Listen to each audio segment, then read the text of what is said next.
iman. Apa saudaraku? Iman. Ya. Karena firman Tuhan berkata, tanpa iman mustahil berkenan kepada Allah. Jadi kita harus punya iman. Ini Ibrani 11 ayat 6 berkata, tetapi tanpa iman tidak mungkin orang berkenan kepada Allah.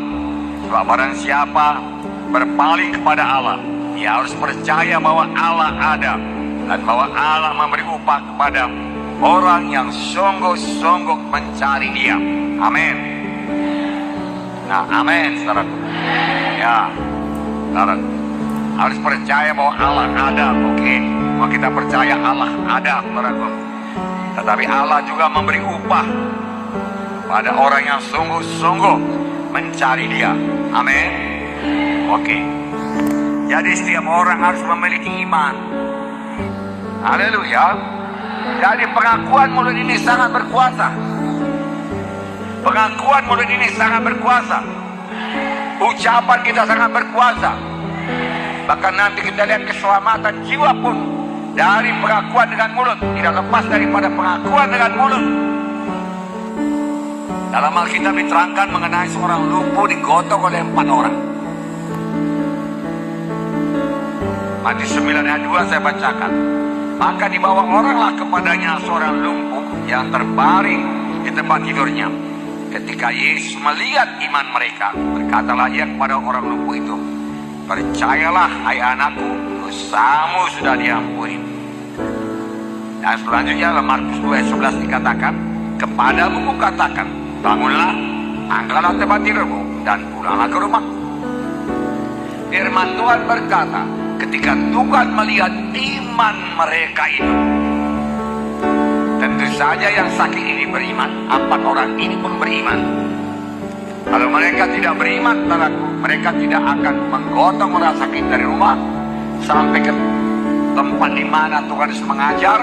Kemudian mereka naik ke atap, lalu membuka atap di atas Yesus, lalu mengulur orang sakit itu ke bawah.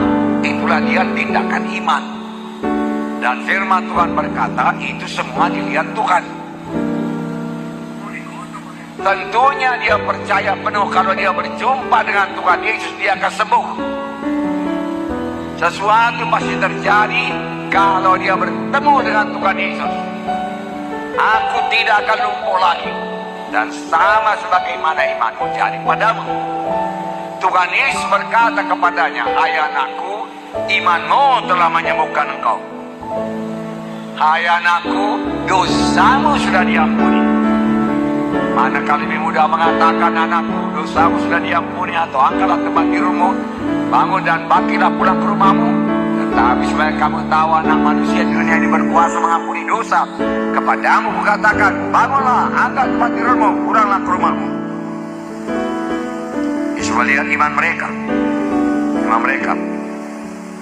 Iman dapat dilihat dari pengakuan iman ucapan yang seturut dengan janji Tuhan tersebut, saudaraku, dan dari tindakan iman. Yakobus 2:26 berkata, seperti tubuh tanpa roh adalah mati, demikian juga iman tanpa perbuatan adalah mati. Harus bertindak. Ini percaya, ini beriman. Tidak benar ada orang mengatakan dia percaya kesembuhan tapi tidak ada tindakan. Saudaraku, tidak. Nah, saudaraku, 2 orang buta mengikuti Yesus. Saudaraku, mereka menangis berteriak. Saya bacakan ceritanya Matius 9:27-30. Ketika Yesus meneruskan perjalanan dari sana, Yesus meneruskan perjalanannya keluar kota, 2 orang buta mengikutinya sambil berseru-seru katanya, kasihanilah kami, hai anak Daud. Kemudian selanjutnya, setelah Yesus masuk ke dalam sebuah rumah, Yesus sampai ke kampung lain dan masuk ke sebuah rumah. Orang buta itu masih terus mengikut. Bagaimana dia mengikutnya? Boleh jadi dia ikut-ikut suara itu terus. Saudara, walaupun dia buta, saudara, dia ikut terus. Inilah tindakan iman. Amin. Ya. Datanglah kedua orang buta itu kepadanya dan Yesus berkata kepada mereka, "Percayakah kamu bahwa aku dapat melakukannya?" Mereka menjawab, "Ya Tuhan, kami percaya." "Percaya engkau aku dapat melakukannya?" "Ya Tuhan, kami percaya." Lalu Yesus menjamah mata mereka sambil berkata, "Jadilah kepadamu menurut imanmu." Dan sampai sekarang Tuhan Yesus masih berkata, "Jadilah kepadamu menurut imanmu." Nah, saudara, lalu Yesus menjamah mata mereka sambil berkata, "Jadilah kepadamu menurut imanmu." Lalu Tuhan berkata, "Jadilah kepadamu menurut imanmu." Maka meleklah mata mereka. Dan Yesus pun dengan tegas berpesan kepada mereka, katanya, "Jagalah supaya jangan seorang pun mengetahui hal ini." Nah, Markus 5 ayat 28 dan 34. Sebab katanya, "Satu jamah saja jubahnya, aku akan sembuh." Hasilnya 34. Maka katanya kepada perempuan itu, "Hai anakku, imanmu telah menyelamatkan kau. Pergilah dengan selamat dan sembuhlah penyakitmu." Semua kita tahu ini cerita seorang perempuan yang sudah 12 tahun sakit pendarahan. Sakit pendarahan kepada orang Yahudi merupakan satu hal yang najis. Dia tidak bisa datang ke dekat kerumunan orang banyak.